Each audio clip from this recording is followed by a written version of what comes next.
Қайырлы күн, ұстаздар. Бүгінгі үшінші сабағыма қош келдіңіздер. Қайырлы күн, ұстаздар. Бүгінгі үшінші сабағыма қош келдіңіздер. Олай болса, бүгінгі сіздермен түсіндірілетін сабақ, онлайн сабақта мен сіздерге стоп-ватч әдісін көрсететін боламын. Бұл әдіс бізге не үшін қажет? Бізде көбінде жаңағы сабақтар арасында, сабақтың басында болсын, кез келген сабақта, кез келген пәнде оқушыларды топқа бөлу қажет болады. Немесе жұптық тапсырма беру керек болады. Сондай кезде бізге осы әдіс өте тиімді болып табылады.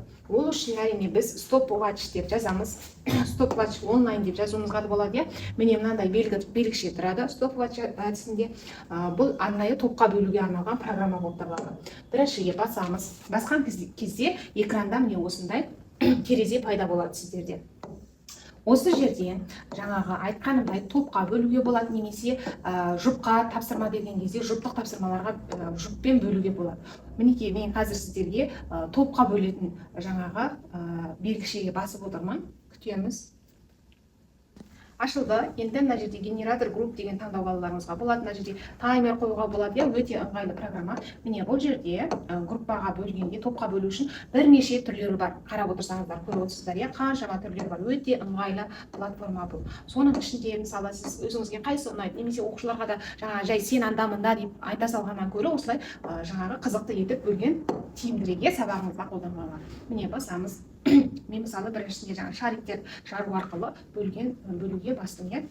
Осы жерде міне арнайы осы шариктің ішінен оқушылар шығады. Ол үшін сіздер бірінші мына жерде неше группаға бөлесіздер, соны жазып қоясыздар. Мен группаға екеу немесе төртеуден деген сияқты. Келесі next дегенді басамыз.